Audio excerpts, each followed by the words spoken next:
The carriage wheels had barely stopped turning when Alina Whitmore felt the first prickle of unease crawl up her neck.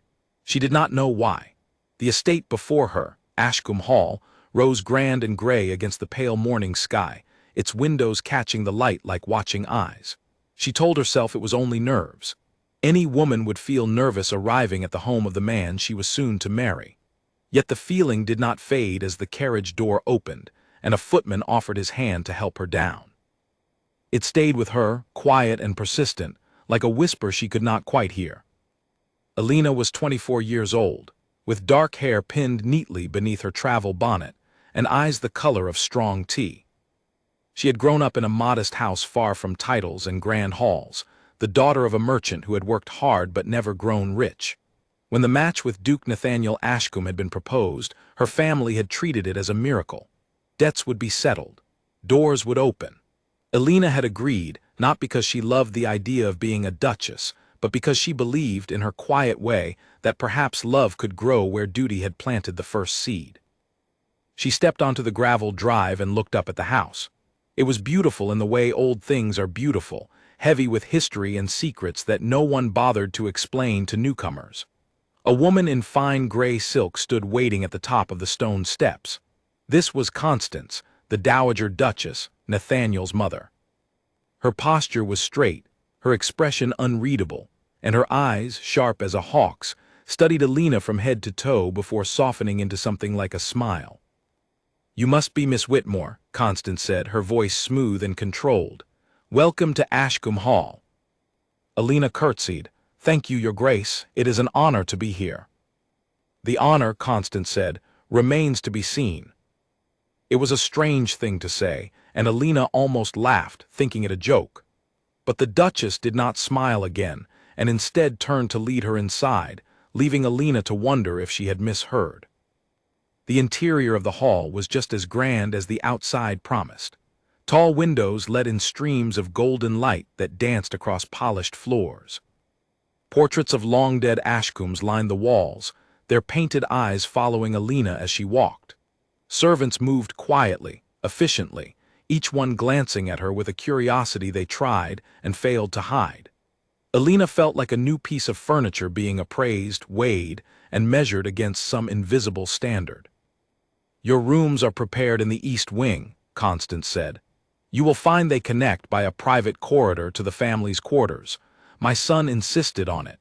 He said he wished for you to feel at home quickly." "That is very thoughtful," Alina said. "Yes," Constance replied. "Nathaniel can be thoughtful when it suits him." Again, the strange edge in her voice. Alina filed it away, too polite and too eager to make a good impression to ask what it meant. At the top of the grand staircase, a young woman appeared, moving quickly, her skirts rustling with excitement. She had golden curls and bright green eyes, and the moment she saw Alina, her face lit up with delight. "Alina, you made it at last," the young woman cried, rushing forward to embrace her. This was Marguerite Hale, Alina's cousin, 2 years younger, who had been staying at Ashcombe Hall for the past month as a guest of the family. Marguerite had always been the livelier of the two, the one who filled rooms with laughter and drew attention wherever she went. Alina had loved her cousin since childhood, had shared secrets with her under blankets during summer visits, had trusted her with things she told no one else. "Marguerite, I did not expect to see you here so soon," Alina said, hugging her back. "Where else would I be? When I heard you were coming to stay before the wedding, I insisted on visiting. Someone has to keep you company in this enormous house, or you shall get lost in it and never be found again." Alina laughed, some of her earlier unease melting away at the familiar sound of her cousin's teasing voice. "I am glad you are here." "So am I," Marguerite said, though something flickered behind her eyes, gone before Alina could name it. "Come, let me show you to your room. I already know every hallway and every hidden staircase. This house is full of surprises." As they walked together, arm in arm, Alina noticed a figure standing near the library door, watching them. He was tall, with dark hair combed neatly back and a face that might have been carved from marble, so still and composed it seemed. This was Nathaniel, the Duke, her intended husband. He wore a dark green coat that suited him well, and his eyes, when they met hers, held a flicker of something Alina could not quite place. Curiosity, perhaps, or caution. "Miss Whitmore," he said, stepping forward and offering a small, formal bow. "I trust your journey was pleasant." "It was, Your Grace, thank you." "Nathaniel," he corrected gently. "We are to be married. There is no need for such formality between us." "Nathaniel, then," Alina said, feeling a small warmth rise in her chest. Perhaps this could work after all. Perhaps duty and affection were not so far apart. But she noticed, as he spoke to her, that his gaze drifted, just for a moment, toward Marguerite, who stood a step behind Alina's shoulder. It was quick, barely a glance, and Alina might have imagined the way Marguerite's lips curved ever so slightly in response. She told herself she had imagined it. She told herself many things that day, each one a small brick in a wall she did not yet know she was building. Dinner that evening was a formal affair, with silver candlesticks and a long table set with more forks and spoons than Alina had ever used in her life. She sat beside Nathaniel, with Constance at the head of the table and Marguerite across from them both. The conversation was polite, filled with talk of the wedding preparations, the weather, and the guests who would soon arrive for the ceremony. "The flowers have already been ordered," Constance said.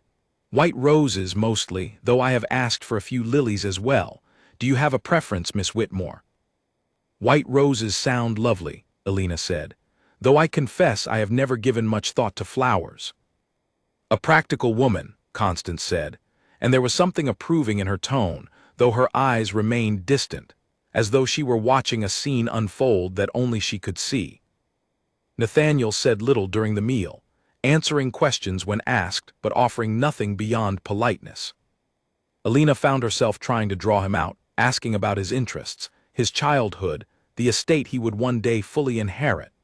He answered each question carefully, as though choosing his words from a very small selection, never quite revealing anything of himself. It was Marguerite who filled the silences, laughing at her own jokes, telling stories of her travels, drawing Nathaniel into conversation with an ease that Alina could not match. "You must tell Alina about the horse you nearly lost in the storm last spring," Marguerite said to Nathaniel, her eyes bright with mischief. "It is not a very interesting story," Nathaniel said, though the corner of his mouth lifted just slightly at the memory. "Nonsense, it is a wonderful story." "Let me tell it then, since you are too modest." And Marguerite launched into an animated retelling, complete with dramatic pauses and exaggerated gestures, while Nathaniel watched her with an expression Alina had not yet seen him wear. Something soft, something private. Alina laughed along with the others, genuinely amused by her cousin's storytelling, and pushed away the small, cold thought that tried to surface in the back of her mind. It was nothing. Marguerite was simply charming. Everyone loved her. It had always been that way since they were children, and Alina had never once resented it before. After dinner, the family retired to the drawing room for tea. Constance excused herself early, claiming fatigue, though Alina noticed she paused at the doorway and looked back at the room, at her son and at Marguerite sitting close together on the settee before disappearing into the hall. Alina sat near the fire, half listening to Marguerite recount another story, half lost in her own thoughts. She thought of her mother, who had wept with joy when the engagement was announced. She thought of her father, whose shoulders had seemed lighter once the arrangement was settled, the weight of debt lifted from him. She thought of the life waiting for her here in this grand house full of portraits and secrets, and wondered if she would ever feel as though she truly belonged.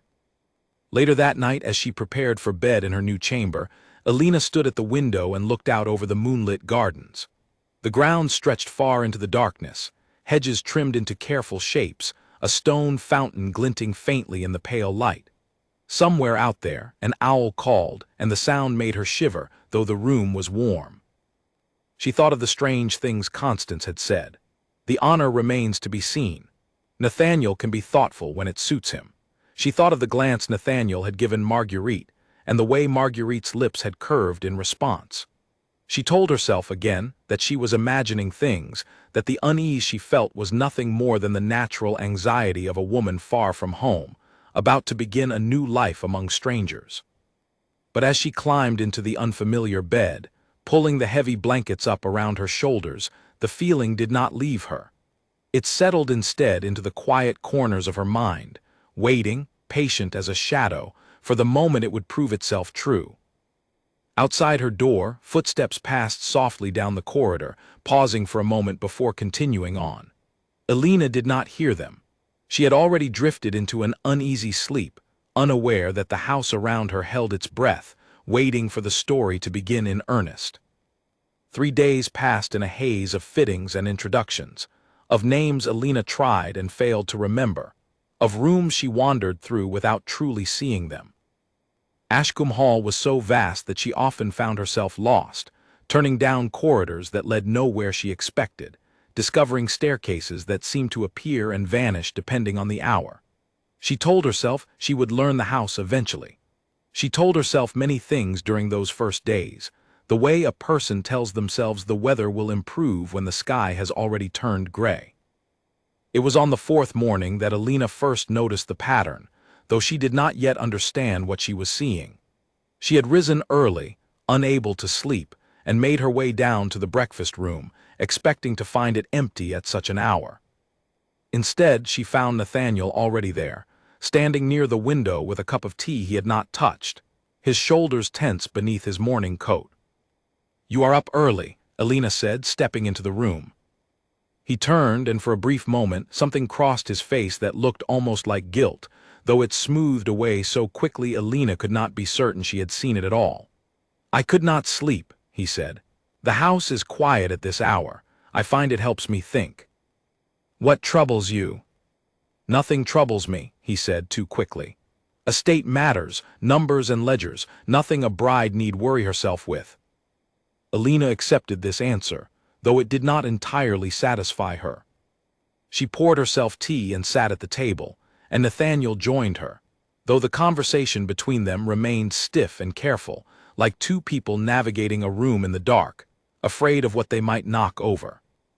Marguerite arrived a few minutes later, her golden curls slightly disheveled, her cheeks flushed as though she had been walking quickly. "Good morning," she said brightly, taking her seat. "I did not expect anyone else to be awake so soon."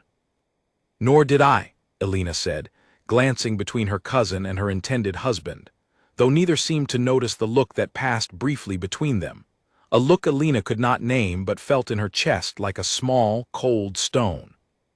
That afternoon, Alina sought out Mrs. Whitfield, the housekeeper, hoping to learn more about the running of the household, believing it would be useful knowledge for her future role as mistress of the estate.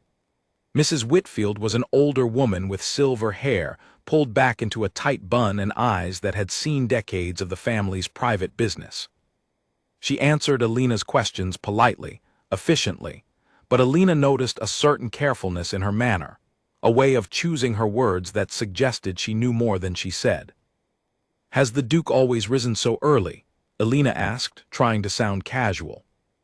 Mrs. Whitfield paused, her hands still for a moment over the linen she was folding. "Not always, miss. Only these past weeks. Since Miss Hale arrived." The housekeeper's eyes flicked up to meet Alina's, and something passed across her face, quickly hidden. "I could not say, miss. It is not my place to notice such things." But she had noticed. Alina could see it in the careful way the older woman returned to her folding, in the slight stiffness of her shoulders. Alina thanked her and left, her mind turning over the exchange like a stone she could not stop touching. The days continued in this manner, small moments accumulating like snow before a storm, none of them significant on their own, all of them building toward something Alina could feel but not yet see clearly. She noticed Marguerite excusing herself from afternoon activities, claiming headaches or fatigue, only to reappear hours later with color in her cheeks and a brightness in her eyes that fatigue did not usually bring. She noticed Nathaniel's attention wandering during their walks together, his eyes drifting toward the house, toward certain windows, as though watching for something.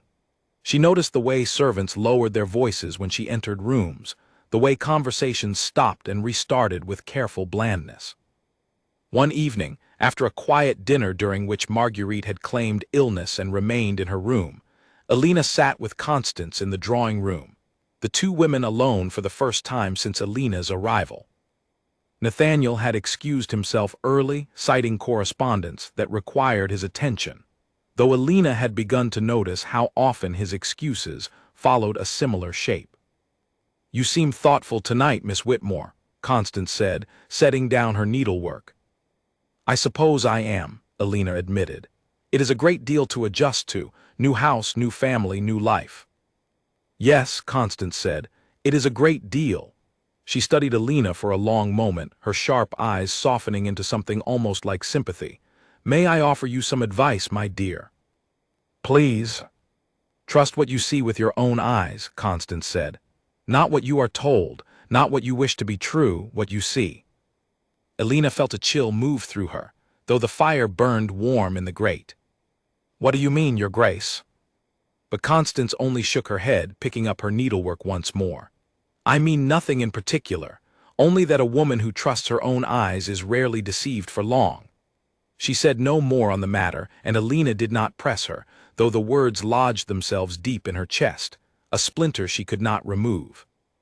That night Alina found sleep impossible. She lay in the darkness, listening to the sounds of the great house settling around her, the distant creak of old wood, the whisper of wind against the windows. Her mind returned, again and again, to small moments she had barely registered at the time. The glance between Nathaniel and Marguerite at dinner on her first evening. The flush in her cousin's cheeks after claimed headaches. The careful way Mrs. Whitfield had chosen her words. Constance's strange warning.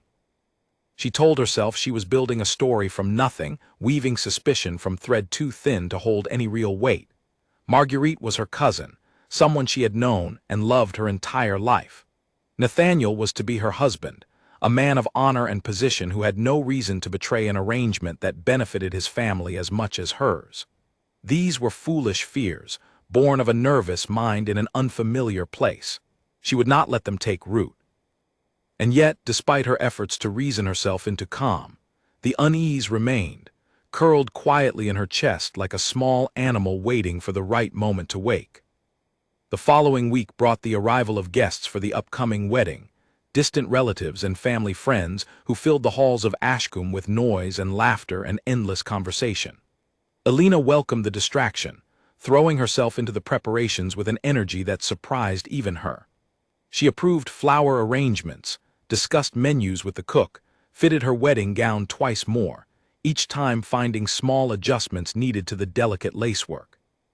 For a few days, the strange unease that had settled over her seemed to lift, buried beneath the pleasant business of preparing for a new life. But it never fully disappeared. It surfaced in small moments, quiet and unwelcome. She saw Nathaniel and Marguerite standing close together near the garden hedge one afternoon, their heads bent in conversation, and though they stepped apart the moment they noticed her approach, the image stayed with her long after. She heard, one evening, the soft sound of laughter drifting from the direction of the conservatory long after the household should have retired, and though she told herself it was likely servants finishing their duties, something in her chest tightened all the same. She began to watch more carefully, though she hated herself a little for it, hated the suspicious creature she felt herself becoming. She watched the way Marguerite's eyes followed Nathaniel across a room. She watched the way his gaze softened when he thought no one observed him, softened in a manner it never did when directed at Alina herself.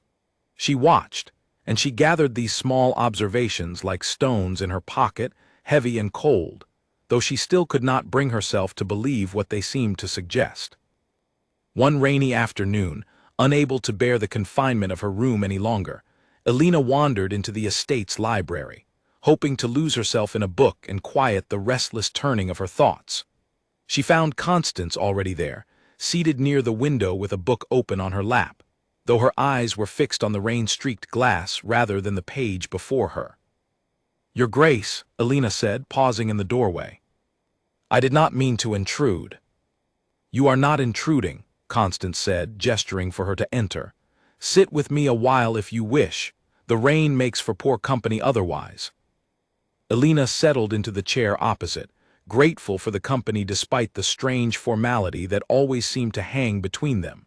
For a time, they sat in comfortable silence, the rain drumming steadily against the windows, the fire crackling low in the hearth.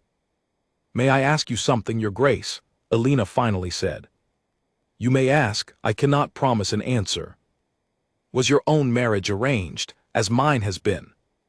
Something shifted in Constance's expression, a shadow passing quickly across her features before she composed herself once more.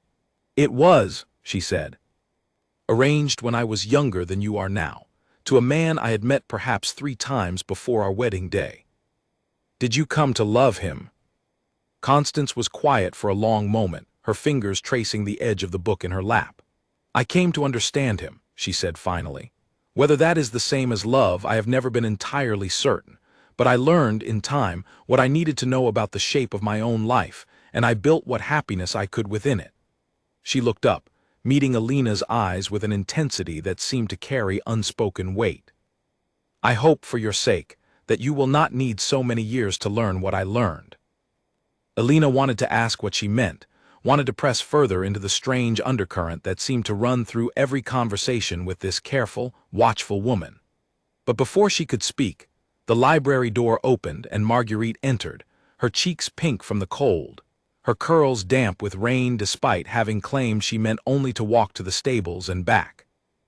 "There you both are," Marguerite said, settling onto the arm of a nearby chair with practiced ease. "I have been looking everywhere.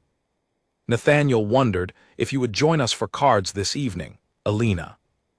"Of course," Alina said, though something in her cousin's damp hair, in the particular flush of her cheeks, sent that same cold stone settling once more into her chest.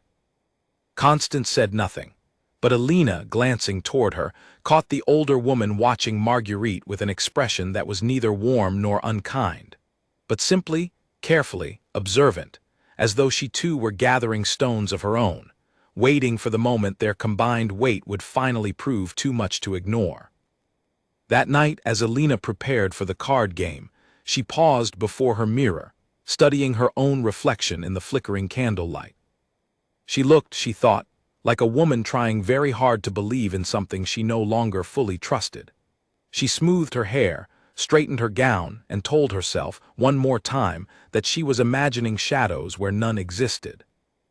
But as she made her way down to the drawing room, past the long gallery of painted Ashcombe ancestors whose eyes seemed to follow her still, she could not shake the growing certainty that something in this house was not as it appeared, and that soon, whether she wished it or not, she would be forced to see it clearly. Sleep refused to come that night, no matter how Alina tried to coax it. She lay in the wide, unfamiliar bed, staring at the shadows the candlelight threw across the ceiling, her mind turning over every small moment of the past weeks until they blurred together into a single, unbearable question she was too afraid to ask aloud. Around midnight, she gave up entirely, rising to wrap a shawl around her shoulders and slip from her room, hoping that a walk through the quiet house might settle her thoughts enough to finally rest. The corridors of Ashcombe Hall were different at night, transformed by darkness into something almost unrecognizable. Moonlight fell in pale silver strips through tall windows, illuminating portraits whose painted eyes seemed to watch her passage with quiet judgment.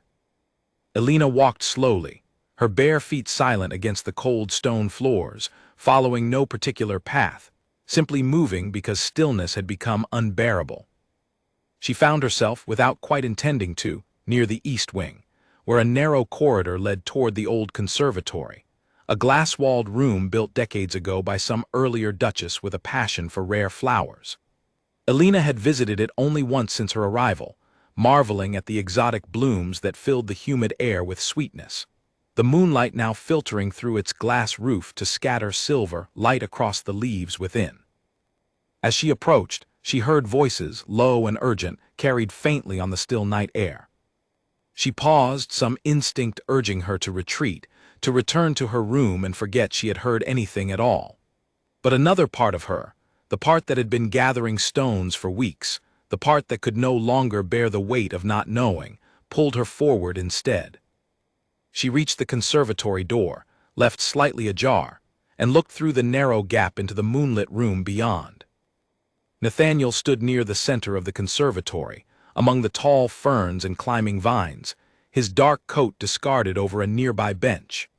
Before him, close enough that no space remained between them, stood Marguerite, her golden curls loose around her shoulders, her hand resting against his chest as though it belonged there, as though it had rested there many times before.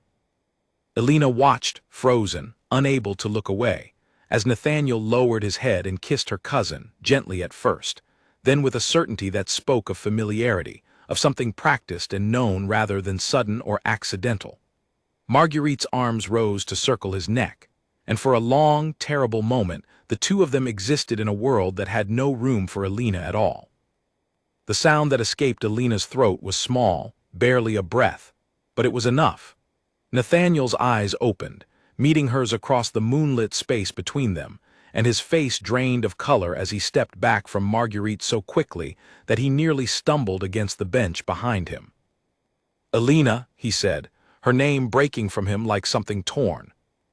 Marguerite turned as well, her hand flying to her mouth, her eyes wide with a shock that Elena, even in her own devastation, could recognize as genuine. Whatever else her cousin was, she had not expected to be discovered. For a moment, none of them spoke.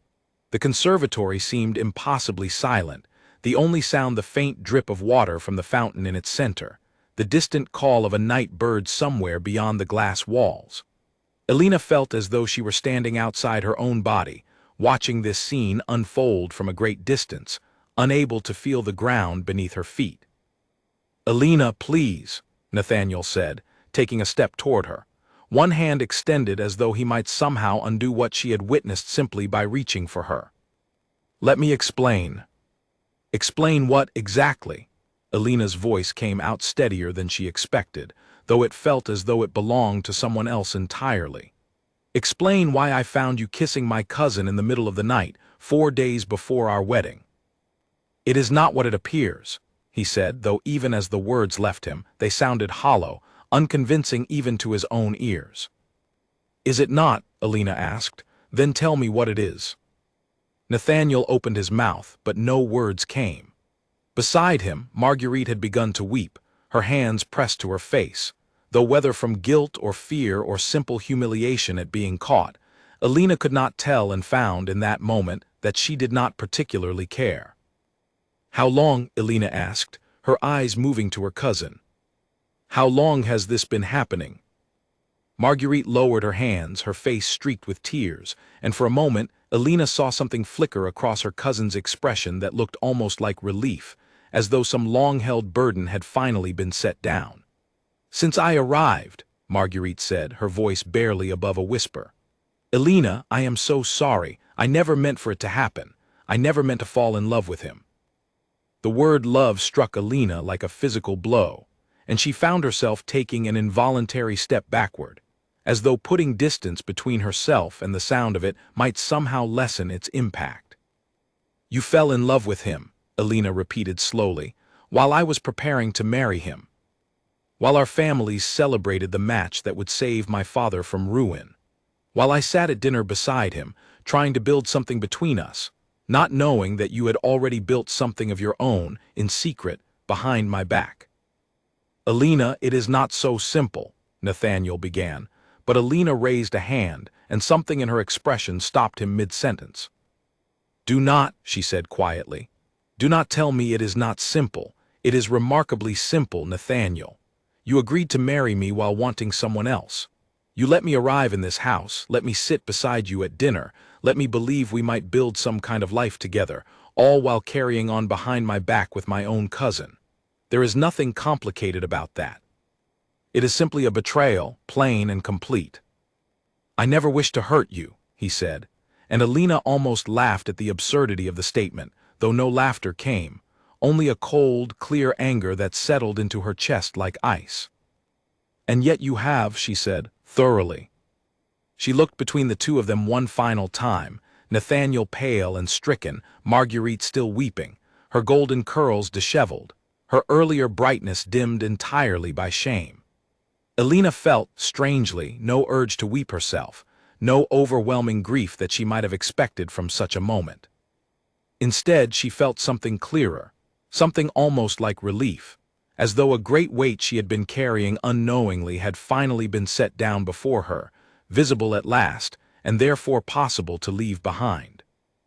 "I will not make a scene," Alina said, her voice steady. "I will not wake the household, and I will not humiliate either of you publicly, though you have certainly earned it. But understand this. I will not marry you, Nathaniel. Whatever arrangement existed between our families ends tonight. Alina, please, think of your father. Think of what this match means for your family." "I have thought of nothing else since I arrived in this house," Alina said. "I have thought of my father's debts and my mother's hopes, and the life I might have built here if I had simply closed my eyes to what stood before me. But I will not build a marriage on a foundation I know to be rotten. I would rather face my family's disappointment, and even their anger, than spend the rest of my life pretending I did not see what I saw tonight." She turned then, without waiting for further response, and walked from the conservatory, her bare feet silent once more against the cold stone floors, her shawl clutched tightly around her shoulders as though it might somehow hold her together. Behind her, she heard Marguerite's voice, pleading, calling her name, but Alina did not turn back. She walked steadily through the moonlit corridors, past the watchful portraits, past the closed doors of a household that slept on, unaware that everything had changed in the space of a few silent minutes. She reached her room and closed the door behind her, leaning against it for a long moment as the full weight of what had happened finally began to settle over her. Her hands were shaking now, though her mind remained strangely clear, sorting through the wreckage of the evening with a calm that surprised even herself. She thought of the strange comments Constance had made, the warnings wrapped in careful, ambiguous language. Trust what you see with your own eyes. The Dowager Duchess had known, or at least suspected, and had tried in her own careful way to prepare Alina for a truth she could not speak aloud herself. Alina crossed to the window and looked out over the dark gardens, the same view that had greeted her on her first night in this house, though everything about how she saw it had changed entirely. She thought of her father, and the debts that would remain unsettled without this marriage. She thought of her mother's joy at the engagement, joy that would turn to devastation at the news of its ending. She thought of the life she had imagined building here, however uncertain, however built on duty rather than affection, and how thoroughly that imagined life had just been destroyed. But beneath the grief and the anger, she found something else as well, something small but growing steadily stronger with each passing minute. A kind of clarity, a kind of strength she had not known she possessed. She would not stay in this house a moment longer than necessary. She would not wake to face Nathaniel's excuses in the morning light, would not sit across from Marguerite at breakfast and pretend the previous night had not happened. Whatever came next, whatever consequences awaited her once she left this house, she would face them as a woman who had chosen her own dignity over a title she had never truly wanted for its own sake. She moved to her wardrobe and began, with steady, deliberate hands, to pack her trunk. Each item she folded and placed inside felt like a small act of reclamation, a piece of herself being gathered back from a house that had nearly consumed it. She worked through the remaining hours of the night, packing quietly, methodically, pausing only occasionally to sit on the edge of her bed and breathe through moments when the full weight of her situation threatened to overwhelm her entirely. By the time the first gray light of dawn began to touch the horizon, Alina's trunk stood packed and ready by her door, and she sat fully dressed in her traveling clothes, watching the sky slowly lighten beyond her window. She had not slept. She did not think she would sleep again until she was far from Ashcombe Hall, far from the moonlit conservatory and the sight that had shattered everything she had come here believing. She rose, smoothed her skirts, and reached for the handle of her door, prepared to slip away before the household woke, before she would be forced to face anyone who might try to convince her to stay, to reconsider, to swallow her dignity for the sake of family debts and social convenience. But as her hand touched the cold brass handle, a soft knock sounded from the other side, and Alina froze, her heart suddenly pounding, uncertain who might be standing there in the earliest hours of the morning, uncertain whether she was ready to face whoever waited beyond her door. Alina opened the door slowly, bracing herself for Nathaniel's pleading face, or worse, Marguerite's tears. Instead, she found Constance standing in the corridor, fully dressed despite the early hour, her silver hair perfectly arranged, her gray eyes steady and clear as though she too had not slept, though for entirely different reasons than Alina. "May I come in?" Constance asked quietly. Alina stepped aside, too surprised to do anything else, and Constance entered, her gaze moving briefly to the packed trunk sitting ready by the door before returning to Alina's face. "You are leaving," Constance said. It was not a question. "Yes," Alina said. "I did not think anyone would notice until I was already gone." "I notice most things in this house," Constance said, and there was no arrogance in the statement, only a tired kind of honesty. "I have noticed a great many things these past weeks that I chose not to speak of, hoping I was mistaken, hoping my son had more character than he has shown himself to possess." Alina said nothing, uncertain how to respond, her heart still raw from the events of the previous night. Constance crossed to the window, looking out at the pale morning light beginning to spread across the gardens, the same gardens Alina had watched grow dark on her first night in this house. "I heard raised voices near the conservatory last night," Constance said finally. "I did not go to see what caused them. I believe I already knew." "You knew," Alina repeated, something sharp rising in her chest. "You knew and you said nothing." "I suspected," Constance corrected gently. "Suspicion and knowledge are different things, and I had no proof beyond glances and whispers, nothing I could bring before you without risking being wrong, without risking driving a wedge between you and your cousin over nothing more than an old woman's watchful imagination. I tried, in my own way, to warn you. I hoped you would see for yourself, in your own time, whatever truth existed to be seen." "You told me to trust my own eyes," Alina said slowly, understanding now what those careful words had meant. "I did," Constance said. "And it seems last night you finally did." Alina sank onto the edge of her bed, the strength that had carried her through the long night suddenly wavering under the weight of exhaustion and grief. "I do not know what to do now," she admitted, her voice smaller than she intended. "I cannot marry him. I will not marry him. But my father's debts, my family's hopes, everything that depended on this match, all of it collapses the moment I walk out that door." Constance turned from the window, and for the first time since Alina's arrival at Ashcombe Hall, her carefully composed expression softened into something unmistakably warm, unmistakably kind. "Good for you," Constance said. Alina blinked, uncertain she had heard correctly. "Your Grace." "Good for you," Constance repeated, moving to sit beside her on the edge of the bed, an act of familiarity that felt almost startling given the formal distance that had existed between them until this moment. "You have more courage in this single morning than I found in 30 years of marriage. I hope you understand what a rare thing that is." "I do not feel courageous," Alina said. "I feel as though my life has fallen apart in the span of a single night." "Perhaps it has," Constance said, "but sometimes a life must fall apart before it can be rebuilt into something better than what existed before. I know this better than most."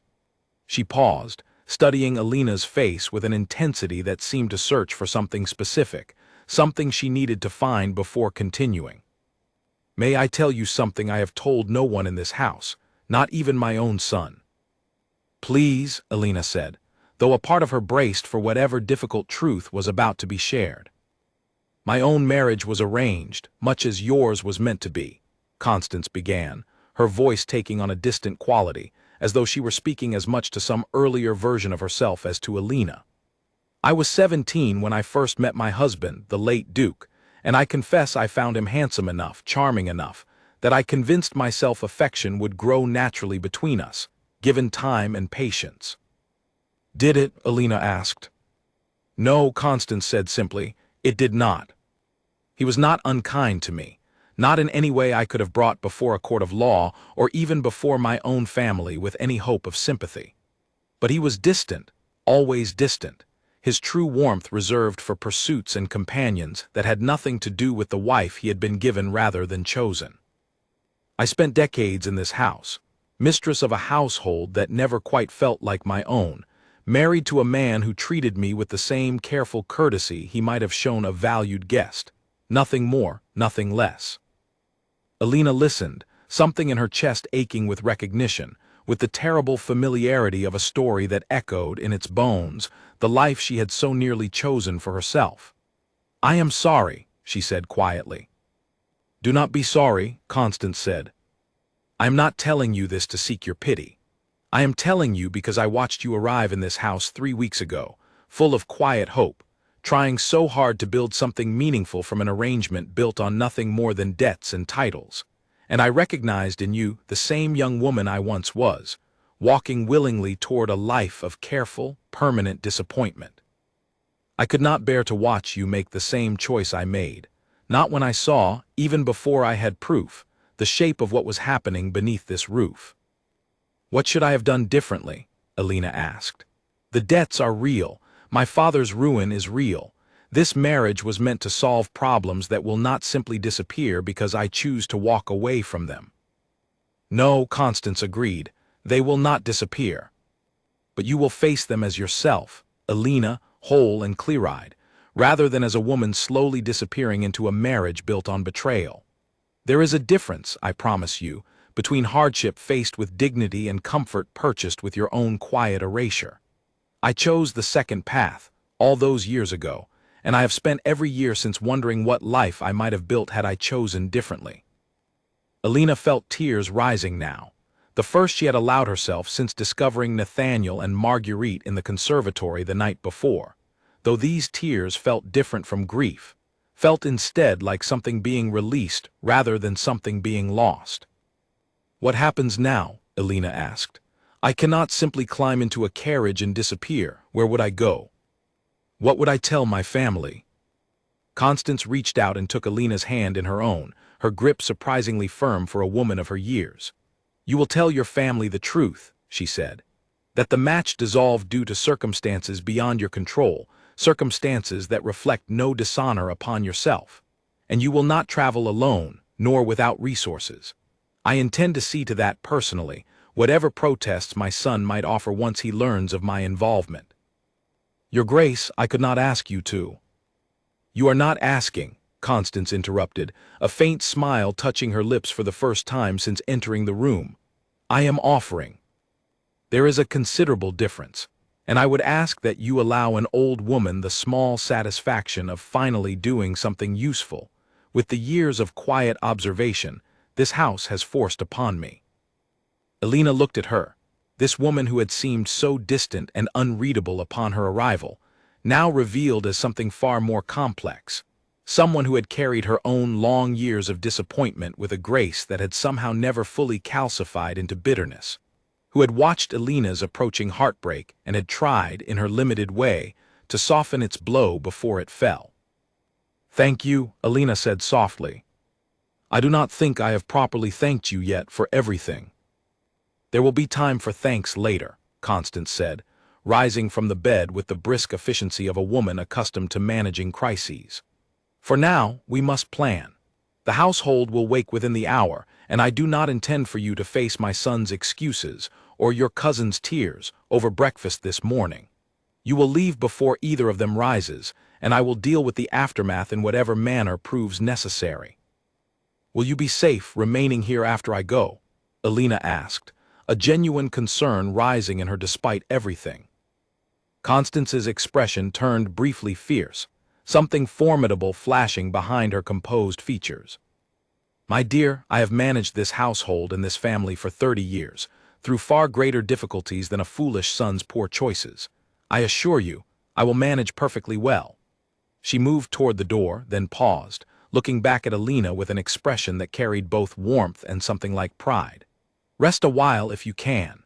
I will return within the hour with everything you will need for your journey, and we will see you safely away from this house before the sun has fully risen." She left then, closing the door quietly behind her, and Alina sat alone in the pale morning light, her packed trunk waiting by the door, her heart aching but somehow, beneath the pain, steadier than it had felt in weeks. For the first time since arriving at Ashcombe Hall, she felt as though someone in this grand, secretive house had finally seen her clearly, and had chosen, without hesitation, to stand on her side. True to her word, Constance returned within the hour, though this time she was not alone. Behind her walked a young maid named Grace, carrying a small wooden box, and behind Grace came a man Alina recognized as Samuel, the estate's most trusted driver, his cap already in hand as though prepared for immediate departure. "I have arranged for the smaller carriage," Constance said, closing the door behind her small procession. "It travels faster and draws less attention than the larger coaches, which I thought wise given the circumstances. Samuel will take you as far as the coaching inn at Millbrook, where you can secure onward passage to wherever you decide is best. He is utterly discreet and has served this family faithfully for over 20 years. "Thank you," Alina said, still somewhat overwhelmed by the efficiency with which Constance had assembled this quiet escape in so short a time. "This is for you," Constance continued, taking the wooden box from Grace and pressing it into Alina's hands. Alina opened it to find a modest but meaningful sum of money, along with a folded letter bearing the Ashcombe seal. "The funds should be more than sufficient to see you comfortably settled wherever you choose to go, and to ease whatever difficulties your father's finances may face in the immediate future. The letter is addressed to my late husband's cousin, who manages a respectable establishment in the city and owes our family a debt of gratitude he has never had the opportunity to repay. He will assist you in finding suitable lodging, and, if you wish it, meaningful work, until you have determined the shape you wish your future to take." Alina stared at the contents of the box, her throat tightening with an emotion too complicated to name. "Your Grace, this is far too generous. I could not possibly." "You could, and you will," Constance said firmly. "Consider it payment for services rendered, if that eases your conscience. You have shown my son the truth of his own character more clearly than I ever managed to in 26 years of raising him.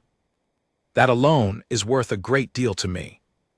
Before Alina could respond further, the sound of hurried footsteps echoed from the corridor beyond, followed by an urgent knock and Nathaniel's voice, tight with barely controlled panic, calling her name. "Alina, please, I know you are awake. We must talk before you do anything rash." Constance's expression hardened instantly, the warmth of moments before replaced by something sharp and formidable. "Allow me," she said quietly to Alina, before crossing to the door and opening it just enough to reveal her son standing in the corridor, his hair disheveled, his coat hastily buttoned, his eyes red-rimmed from what appeared to be a sleepless night of his own. "Mother, I need to speak with Alina," Nathaniel said, attempting to step past her into the room. Constance did not move, her small frame somehow blocking the doorway entirely despite Nathaniel's greater height and strength. "You will speak with no one until you have had time to consider what precisely you intend to say, and whether any of it might actually undo the damage you have done. Mother, please, this is between Alina and myself. It became my concern the moment you chose to betray a woman under my own roof, in my own household, using my own hospitality as cover for your dishonesty," Constance said, her voice low but carrying an unmistakable authority that seemed to still Nathaniel's protests entirely. "Alina has made her decision, and I, for one, believe it to be the wisest decision available to her under the circumstances." "You cannot simply help her leave," Nathaniel said, disbelief coloring his voice. "Mother, think of what this means for the family, for the arrangement, for—" "I have thought of nothing else since I discovered what you have done," Constance interrupted. "And I find, upon reflection, that I care a great deal more for this young woman's dignity than I care for an arrangement built upon your betrayal. If you wish to salvage anything from this situation, I suggest you begin by allowing her to leave with whatever grace remains available to you, rather than making a difficult mourning even more painful than it already is." From within the room, Alina rose and approached the doorway, standing beside Constance to face Nathaniel directly. His face, upon seeing her, crumpled with what appeared to be genuine anguish, though Alina found she could no longer separate what might be genuine from what might simply be the performance of a man realizing, too late, the consequences of his own choices. "Alina, please," he said, his voice breaking. "I never meant for any of this. I care for you, truly I do, even if I have shown it poorly. Caring for someone poorly is simply another way of not caring for them at all, Alina said, surprising herself with the steadiness of her own voice. You had every opportunity, Nathaniel, in the weeks before I arrived, to end this arrangement honestly if your affections lay elsewhere. Instead, you allowed me to travel here, to unpack my belongings in this house, to sit across from you at dinner believing we might build something real together, all while carrying on in secret with the one person I trusted above all others in this world. That is not a mistake born of poor communication. That is a choice, repeated night after night to deceive me. Nathaniel had no response to this, his mouth opening and closing without producing any words that might counter the truth of what Alina had said. Behind him, in the corridor, another figure appeared, and Alina's heart tightened as Marguerite came into view, her face pale and swollen from what had clearly been hours of weeping. "Alina," Marguerite said softly, stopping several paces away, as though some instinct warned her not to come closer. "Please, may I speak with you before you go?" Alina studied her cousin for a long moment, feeling the complicated tangle of emotions that came with looking at someone she had loved her entire life, someone who had shared her childhood secrets and her earliest confidences, now standing before her as a stranger wearing a familiar face. "Say what you need to say," Alina said finally. "I am sorry," Marguerite said, tears spilling freely down her cheeks once more. "I know those words mean little now, but I am truly, deeply sorry. I never intended to fall in love with him. It happened slowly, in ways I did not recognize until it was already too late to stop, and by then I had convinced myself I could hide it, that no harm would come of it so long as you never knew." "But harm did come of it," Alina said. "Harm came to me the moment you decided your own feelings mattered more than my trust in you, more than the years we spent as children promising we would always tell each other the truth." "I know," Marguerite whispered. "I know, and I do not expect you to forgive me. I only wanted you to understand that this was never meant to hurt you. I never wished to be the cause of your pain." "And yet you are," Alina said simply. "Intention does not undo consequence, Marguerite. You knew every single time you slipped away to meet him, every single time you claimed a headache to disappear for hours, exactly what you were risking. You chose to risk it anyway, again and again, because in that moment your own desires mattered more to you than my happiness. I cannot pretend that away simply because you regret it now, having been caught." Marguerite had no answer for this, her tears falling silently now as she absorbed the truth of what Alina had said. Beside Alina, Constance remained a steady, silent presence, offering support without interfering further in a conversation that belonged, ultimately, to the three young people who had been most affected by the night's revelations. "I am leaving within the hour," Alina said, addressing both Nathaniel and Marguerite now. "I do not expect either of you to understand fully what this means for me, the life I imagined and am now abandoning, the family expectations I will need to face upon my return. But I know, with complete certainty, that I cannot build a future in this house, married to a man whose heart belongs elsewhere, forever aware of what happened beneath this roof between the two people I once trusted most in this world." "Alina, please," Nathaniel tried once more, though his voice had lost much of its earlier urgency, replaced now by something closer to resignation. "Is there truly nothing I can say to change your mind?" "No," Alina said, and the simplicity of the words seemed to finally settle the matter beyond any further argument. "There is nothing you can say, Nathaniel, because the problem was never about words. It was about actions, repeated deliberately over weeks, and no apology now can undo what those actions revealed about the man you truly are." Constance stepped forward then, placing a gentle hand on Alina's shoulder. "The carriage is ready whenever you are," she said quietly. "There is no need to prolong this further than necessary." Alina nodded, gathering the last of her composure before turning back toward her room to collect her trunk. Behind her, she heard Nathaniel's low, defeated voice speaking to his mother, though she did not turn to listen, and Marguerite's quiet weeping continuing unabated in the corridor. She had said what needed to be said. There was nothing more to add, and every additional moment spent in this house felt like a moment stolen from the new life she now needed to build. The morning had fully broken by the time Alina's trunk was secured atop the waiting carriage. The sky washed in soft shades of gold and pale blue, birds beginning their morning chorus in the hedges lining the drive. Alina stood on the gravel path, wrapped in her traveling cloak, looking back at Ashcombe Hall one final time, its gray stone walls catching the early light in a way that almost made the house appear beautiful again, almost made it easy to forget the pain that had unfolded within its rooms. Mrs. Whitfield had appeared to see her off, along with several of the household staff who had grown fond of Alina during her brief weeks in residence, their faces carrying quiet sympathy that required no words to convey. Alina thanked each of them individually, grateful for small kindnesses she had not fully appreciated until now, when she understood how quickly such kindnesses could be taken from her. "You will be missed, miss," Mrs. Whitfield said, pressing Alina's hand briefly between her own weathered palms. "More than you might imagine." "Thank you, Mrs. Whitfield, for everything." Constance walked beside her toward the carriage, her expression carrying a complicated mixture of sadness and something that looked almost like admiration. "I confess I had hoped, when you first arrived, that you might bring some warmth into this house that had long been missing," Constance said.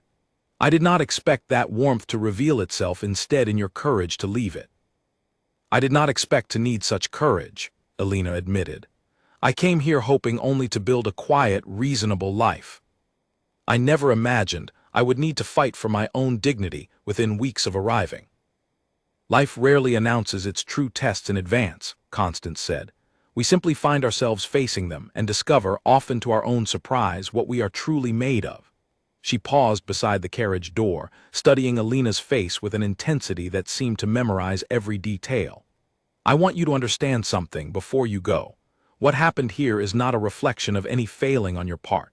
You did nothing to deserve betrayal, nothing to invite dishonesty. You were simply a good woman who trusted people who did not deserve that trust. That is not weakness. That is the ordinary risk of an open heart. And I would rather you carry an open heart through difficult lessons than a closed one through easy comfort." Alina felt tears rising again, though these felt different from grief, felt instead like gratitude finding its way to the surface. "I do not know how to thank you properly for everything you have done this morning." "Then do not attempt it," Constance said, a faint smile touching her lips. "Simply build the life you deserve wherever you find yourself. That will be thanks enough." "May I write to you?" Alina asked. "Once I am settled, I mean. I would not wish to cause difficulty for you here, given everything." Constance considered this for a moment, her sharp eyes softening. "I would like that very much," she said. "Address your letters to Mrs. Whitfield, if you would prefer discretion. She will see that I receive them without difficulty, and no one in this house need know the correspondence continues." Alina nodded, committing this arrangement to memory, grateful for the promise of continued connection with a woman who had, in the span of a single difficult morning, become something between a mentor and an unexpected friend. She thought of the mother she had left behind in her own modest home, and felt a strange comfort in knowing that Constance, despite everything, seemed to genuinely wish to remain part of whatever future Alina managed to build. "Your Grace, may I ask you something before I go?" Alina said, hesitating at the carriage door. "Of course. Do you regret staying all these years? Building whatever life you managed within a marriage that never gave you what you truly needed?" Constance was quiet for a long moment, her gaze drifting toward the house behind them, its windows catching the morning light. "I have asked myself that question more times than I can count," she said finally. "There were years I believed I had made peace with my choice, had found enough purpose in raising my son and managing this estate to consider my life meaningful despite its disappointments. But watching you these past weeks, watching the way you refused to accept a comfortable lie simply because the truth proved inconvenient, I find myself wondering whether peace and resignation are truly the same thing, or whether I simply convinced myself they were because the alternative felt too frightening to consider." "I am sorry," Alina said softly, "that you carried such uncertainty for so long. Do not be sorry for me, Constance said, straightening slightly, some of her earlier formality returning. Be inspired instead to choose differently, now that the choice is yours to make. That would mean far more to me than any sympathy you might offer for a path I chose decades ago, and cannot now unchoose. Samuel cleared his throat gently from his position near the carriage horses, a subtle reminder that time remained limited if they wished to travel before the household's other residents fully stirred. Alina understood the signal and moved to embrace Constance, an act of familiarity that surprised them both, though neither pulled away from it. Travel safely, Constance said, her voice slightly unsteady as she stepped back. And remember what I told you. Trust your own eyes in all things for the rest of your life. They have already proven themselves far wiser than you may have believed possible. I will remember, Alina promised. She climbed into the carriage, settling herself against the cushioned seat as Samuel closed the door and moved to take his position at the front. Through the small window, Alina watched Constance standing alone on the gravel drive, her silver hair catching the morning light, her expression carrying a complicated mixture of sorrow and something that looked almost like pride, as though she were watching not just Alina depart, but some earlier, braver version of herself finally being given the chance to walk away. The carriage lurched forward, wheels crunching against gravel, and Ashcombe Hall began to recede behind them, its gray walls growing smaller with each passing moment until the winding drive carried them beyond the estate's outer gates entirely.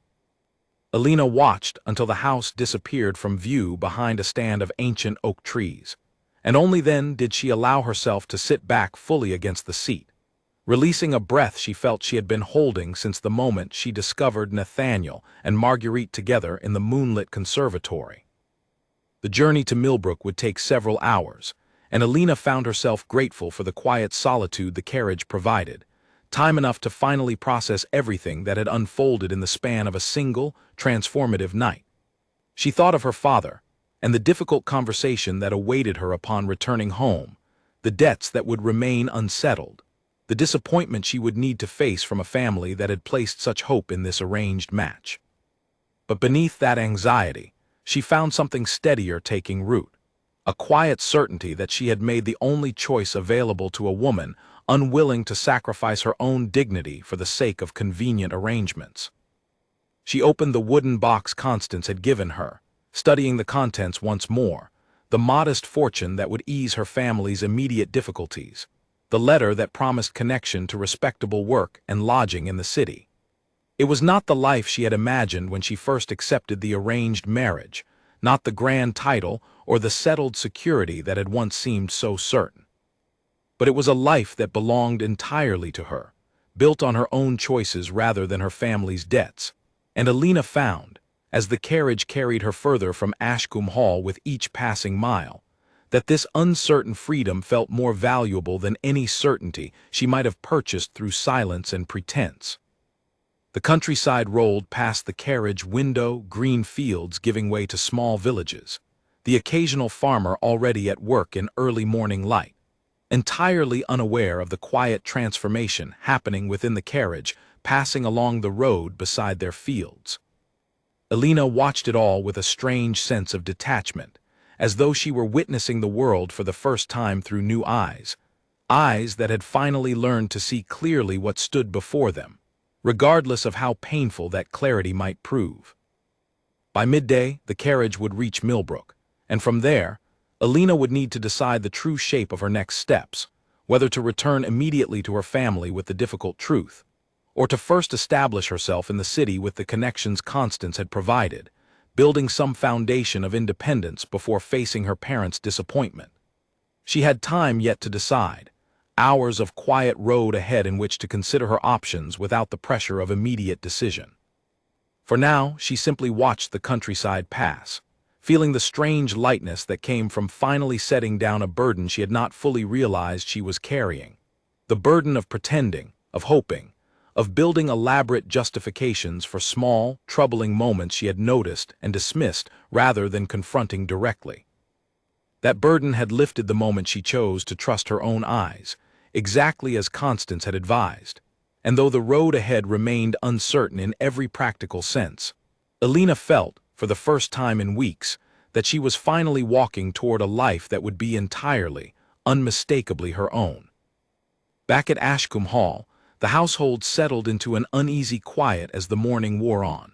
The wedding guests who had arrived over the previous days beginning to stir and emerge for breakfast, entirely unaware that the bride they had traveled to celebrate had already departed hours before, that the marriage they had gathered to witness would never take place at all. Nathaniel remained in his study for most of the morning, refusing visitors, staring at correspondence he made no attempt to answer, the weight of what he had lost settling over him with a heaviness he had not anticipated. He had known, in some distant way, that discovery carried consequences, but he had never truly imagined Alina leaving so completely, so immediately, without hesitation or negotiation. He had assumed, foolishly, that his position, his title, his family's standing would somehow soften whatever consequences arose from his own poor choices. Alina's swift, unwavering departure had proven that assumption entirely wrong. Constance found him there in the early afternoon, his desk covered with unanswered letters, his expression carrying the particular exhaustion of a man forced to confront the true cost of his own actions for the first time. She did not offer comfort, though her presence in the doorway was gentler than her earlier confrontation with him had been. "The guests will need to be informed," she said quietly. "I have already begun drafting an explanation, though I confess I have not yet decided how much of the truth it should contain." "Tell them whatever you believe best," Nathaniel said, his voice hollow. "I have forfeited any right to influence how this story is told." "Perhaps," Constance agreed, "though I suspect you will need to face the truth of your own choices regardless of how the story is presented to others. That particular reckoning cannot be managed through careful wording alone." Nathaniel looked up at his mother, his eyes carrying a raw vulnerability she had rarely seen from him in adulthood. "Did I truly lose something worth having, Mother? Or have I simply lost the appearance of respectability, while gaining nothing of real value in exchange for what I nearly destroyed?" "I cannot answer that question for you," Constance said. "Only you can determine what Alina truly meant to you, and whether the affection you claim to hold for her outweighed whatever drew you toward Marguerite instead. But I will tell you this. Alina was a woman of genuine character, the kind of character that reveals itself not in comfortable moments, but in difficult ones, exactly as it revealed itself this morning. Whether you recognized that value while she remained under this roof, or whether you only recognize it now that she has gone, is a question only you can answer, and one you will likely spend a great deal of time considering in the months ahead." She left him then, alone with his unanswered correspondence and the growing understanding of everything his choices had cost him, and moved instead to find Marguerite, who had remained in her room since the morning's confrontation, refusing all meals, her earlier brightness entirely extinguished. Constance knocked gently and entered without waiting for response, finding Marguerite curled on her bed, her eyes swollen from continued weeping, her golden curls tangled and unkept in a manner that would have been unthinkable for the vibrant young woman who had first arrived at Ashcombe Hall weeks before.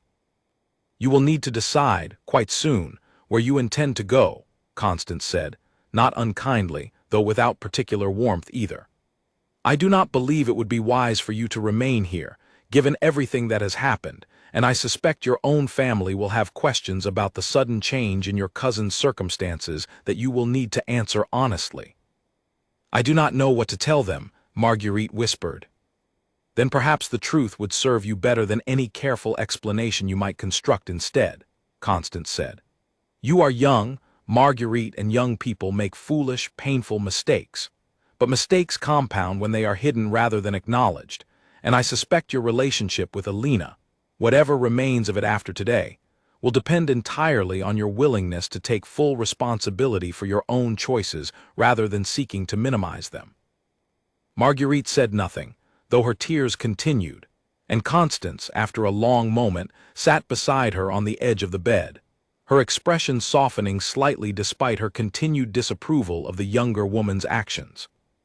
"I do not say this to be cruel," Constance continued.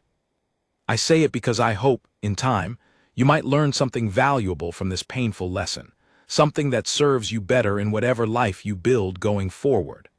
Love that requires betrayal to exist is rarely love worth having, Marguerite. I hope you come to understand that clearly before you find yourself tempted towards similar choices again. By evening, the wedding guests had been informed, through careful, measured explanations that acknowledged the match had dissolved due to circumstances that reflected poorly on the Ashcombe family rather than on Alina herself, and the household began the quiet, awkward process of dismantling preparations that would no longer be needed. Flowers ordered for the ceremony were redirected to local churches. The elaborate wedding gown, still carrying pins from its final fitting, was carefully packed away, its future uncertain. Meanwhile, hours away in the busy streets of Millbrook, Alina stepped down from Samuel's carriage outside a modest but respectable coaching inn, her trunk unloaded by the innkeeper's assistant, her heart carrying a strange mixture of exhaustion and unexpected hope. She thanked Samuel warmly for his discretion and careful driving, and watched as he turned the carriage back toward Ashcombe Hall, carrying with him the last physical connection to the life she had so nearly built there. Alone now, entirely responsible for her own next steps, Alina secured a room for the night, grateful for the letter Constance had provided and the modest fortune that would sustain her until she determined a clearer path forward. She wrote that evening a careful letter to her parents, explaining what had happened in terms honest enough to convey the truth without unnecessary cruelty toward either Nathaniel or Marguerite. Though she made clear the marriage would not proceed and would never proceed, regardless of any pressure that might follow from either family. She wrote as well to Mrs. Whitfield, as promised, a brief note intended for Constance, expressing gratitude that felt insufficient for everything the Dowager Duchess had done, promising to write again once she had determined the shape of her new life in the city. As night fell over Millbrook, Alina sat by the window of her modest room, watching unfamiliar streets bustling with strangers going about their evening business, feeling simultaneously frightened and strangely free. She did not know, with any certainty, what her future held.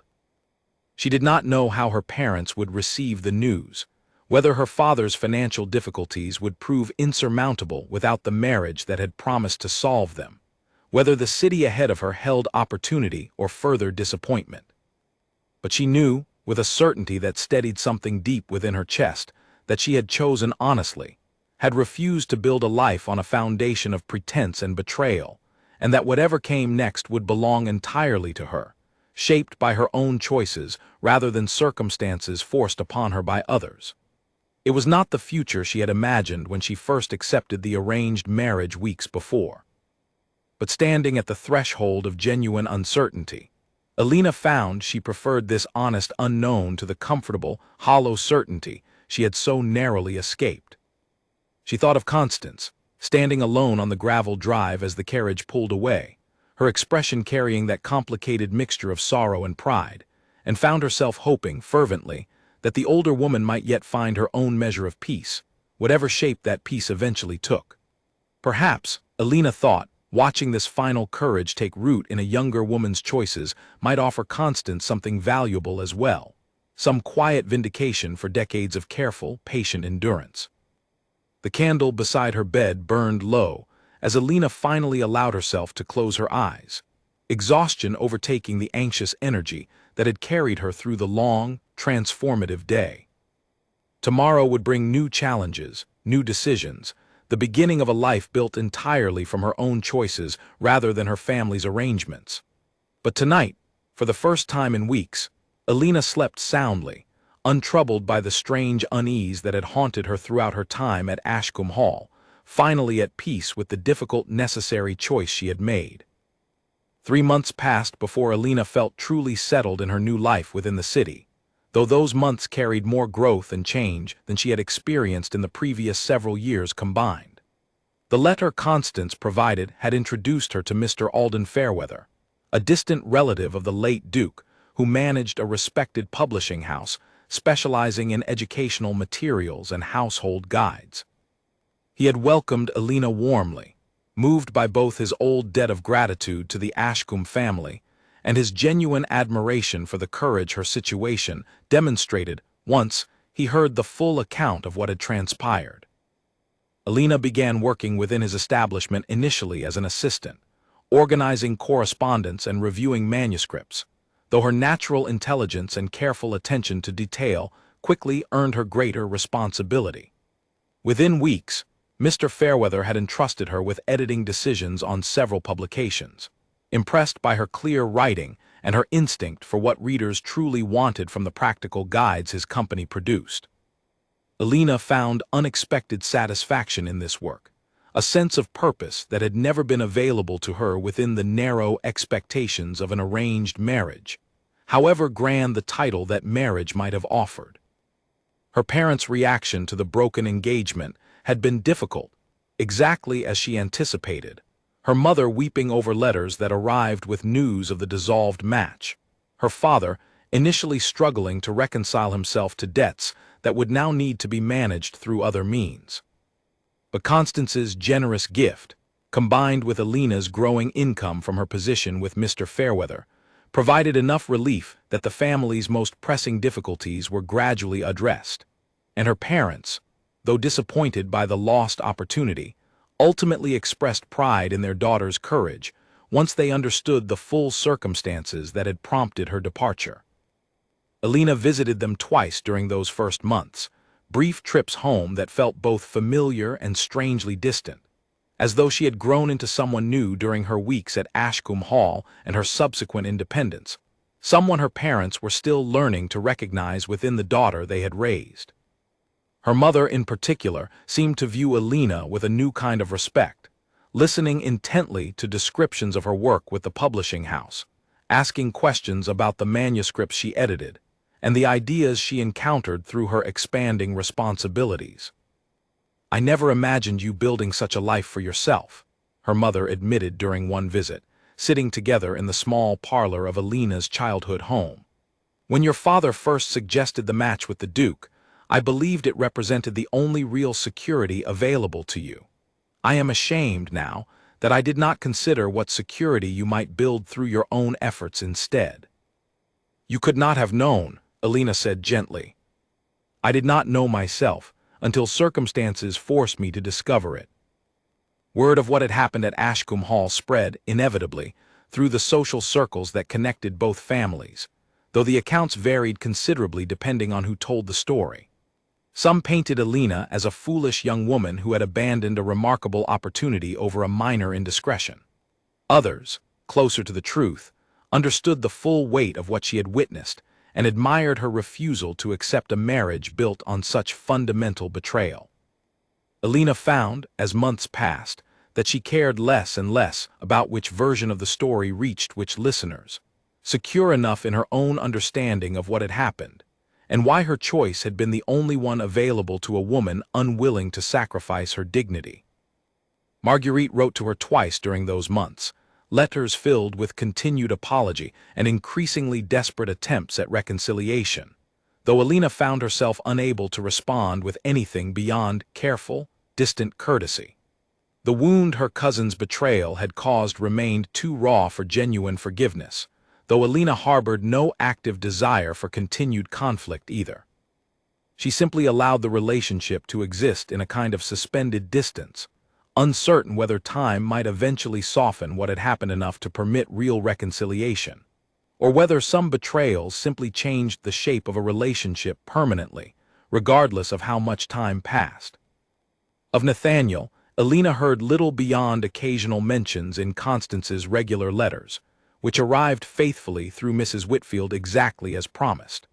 Constance wrote of small estate matters, of her continued observations on household management, and occasionally, carefully, of her son's continued struggle to reconcile himself with the consequences of his own choices.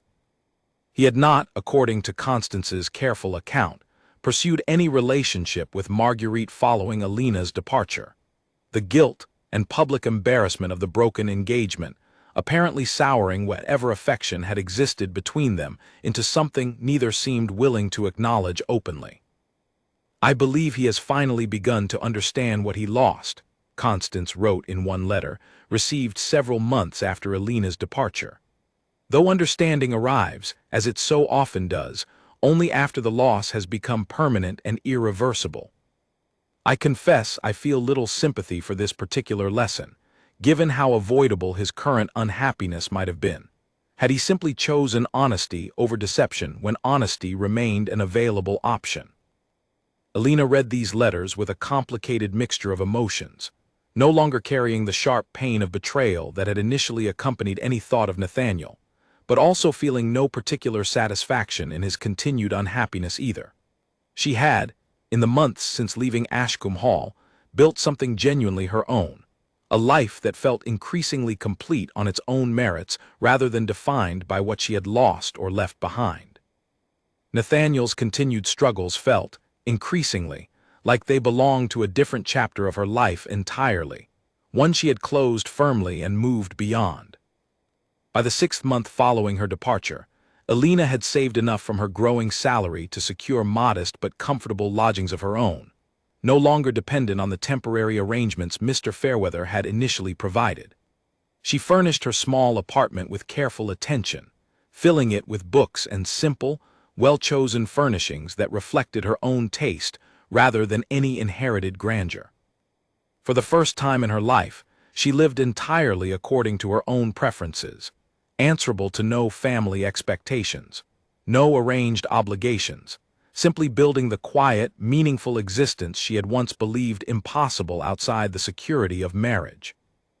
Mr. Fairweather, increasingly impressed by her contributions to the publishing house, offered her a formal partnership arrangement as her first full year in the city approached, recognizing both her editorial skill and the growing network of connections she had built among writers and educators eager to work with someone who understood their needs so clearly.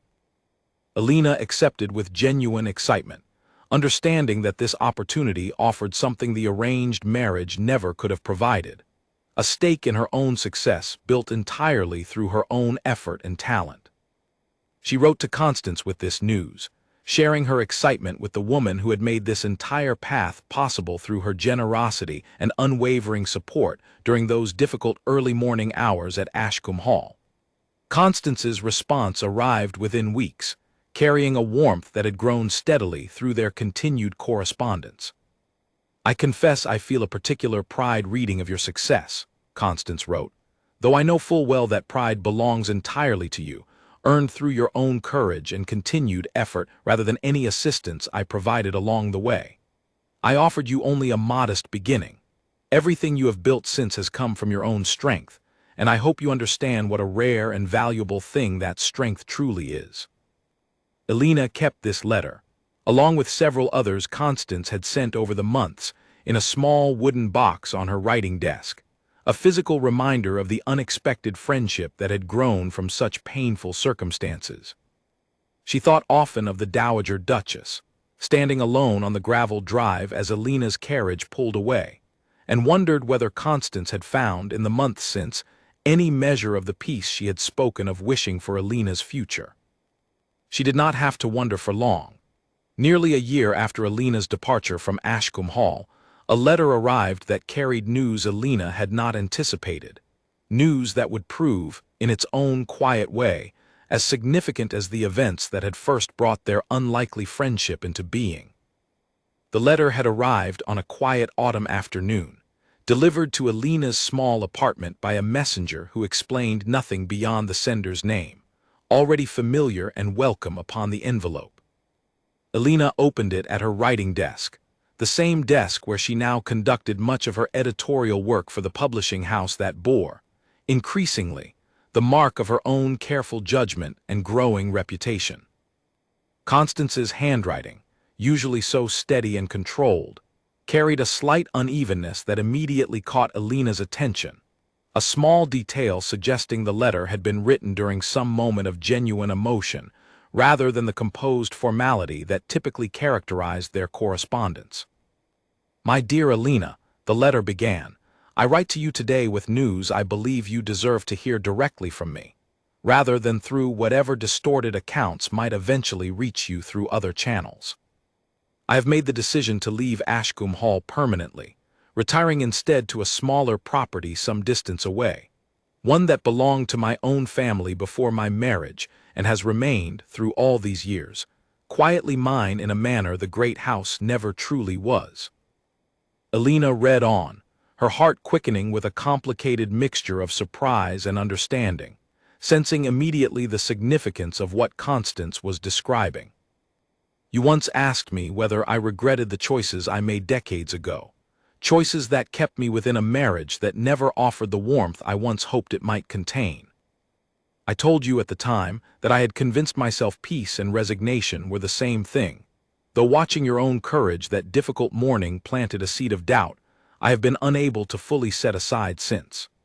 That seed has grown steadily over these past months, nurtured by our continued correspondence, and by my own quiet observations of a household that has never truly felt like home, despite the decades I have spent managing it. Nathaniel remains at Ashcombe Hall, of course, and will inherit the estate in full when the time comes, exactly as expected. But I find, at this stage of my life, that I no longer wish to spend my remaining years serving as quiet witness to a household I helped build, but never truly felt part of in the ways that matter most. I have spoken with him at length about this decision, and while he initially resisted the idea of my departure, he has come, in time, to understand and even support it, perhaps recognizing in my choice an echo of the courage you demonstrated when you refused to remain somewhere that no longer served your genuine happiness. Alina set down the letter for a moment, moved deeply by what she was reading, understanding fully now the weight of what Constance had chosen. The woman who had stood on that gravel drive months ago, offering Alina courage and resources to build an independent life, had apparently found, through witnessing that very courage, the strength to finally claim something similar for herself, decades later than she might have wished, but not too late to matter entirely. I tell you this news not simply to share my own circumstances, Constance continued, but because I wish to extend an invitation I hope you will consider seriously. My new home, though modest compared to Ashcombe Hall, contains a considerable library and sits within easy reach of the city where you have built your own impressive new life. I would be honored if you might visit, once I am properly settled, and I confess I would value your continued friendship and correspondence more than I can adequately express through written words alone. You showed me, Alina, that a woman need not accept a life shaped entirely by others' expectations, regardless of how many years have already passed in quiet acceptance of such arrangements. I am considerably older than you were when you made your own difficult choice, and my remaining years will look quite different from the decades of independence still ahead of you. But I find, even at my age, that beginning again holds its own particular value, its own quiet satisfaction that I had not expected to discover this late in my life. Alina finished the letter with tears gathering in her eyes, though these tears carried none of the pain that had accompanied her departure from Ashcombe Hall so many months before. Instead, she felt something like joy, watching from a distance as the woman who had shown her such unexpected kindness during her darkest hour now claimed a similar courage for herself, choosing dignity and genuine happiness over the comfortable resignation she had carried for decades. She wrote back immediately, accepting the invitation with genuine enthusiasm, promising to visit as soon as Constance felt properly settled in her new home. Their friendship, born from betrayal and heartbreak within the grand halls of Ashcombe Estate, had grown into something entirely unexpected, a bond built on mutual respect and shared understanding that neither woman had anticipated finding when Alina first arrived as a nervous young bride weeks before her intended wedding. In the months that followed, Alina's visits to Constance's new home became a regular and treasured part of her life, the two women spending long afternoons in conversation about books and ideas, and the particular satisfaction of building lives according to their own genuine preferences rather than external expectations. Constance, freed from the formal constraints of Ashcombe Hall, revealed a warmth and humor that Alina had glimpsed only occasionally during their earlier acquaintance, a personality that had apparently been waiting patiently beneath decades of careful, dutiful restraint. Alina's publishing career continued to flourish. her name increasingly recognized among writers and educators who valued her careful editorial judgment and her genuine understanding of what readers needed from the practical guides her company produced. She eventually began developing her own projects as well, drawing on her experiences to write thoughtful essays on independence and self-determination that found a receptive audience among women navigating their own difficult choices about marriage and family expectation. She did not rush toward romance again, though in time, through her expanding professional circles, she met a quiet, thoughtful man named Edmund Ashford, a fellow editor who shared her love of literature and her respect for genuine partnership over convenient arrangement. Their relationship developed slowly, built on mutual admiration and honest conversation rather than family debts or social expectation. And Alina found, in this careful, unhurried courtship, something she had never truly believed possible during her brief, painful engagement to Nathaniel. 2 years after her hurried departure from Ashcombe Hall, Alina stood once more before a mirror preparing for her wedding day, though everything about this occasion differed entirely from the anxious preparations that had once consumed her at the grand estate she had left behind. This time, she recognized fully the man waiting for her, understood clearly the foundation of honesty and genuine affection upon which their partnership was built, and felt none of the quiet unease that had haunted her arrival at Ashcombe Hall so long ago. Constance attended the small, intimate ceremony, seated proudly among the modest gathering of friends and family who had witnessed Alina's remarkable journey from arranged bride to independent woman fully in command of her own destiny. When the ceremony concluded, and Alina embraced her old friend amid the celebration that followed, Constance held her close for a long moment, whispering words that carried the full weight of everything they had shared since that difficult morning years before. "Good for you," Constance said softly, echoing the words she had first spoken in a quiet bedroom at Ashcombe Hall, words that had marked the beginning of Alina's true transformation from a woman shaped by others' expectations into someone entirely, unmistakably her own. Alina smiled, understanding fully now the profound truth those simple words had carried from the very beginning, a truth that had guided her through heartbreak and uncertainty toward a life built genuinely on her own terms. Sometimes the most painful discoveries carried within them the seeds of the greatest liberation, and sometimes the courage to walk away from a comfortable lie proved far more valuable than any security that lie might have promised. Alina had learned this lesson in the hardest possible way, within the moonlit conservatory of a grand estate she had once believed would become her permanent home. But she had emerged from that painful discovery stronger, wiser, and more genuinely herself than she had ever believed possible, building a life that finally, completely, belonged to her alone.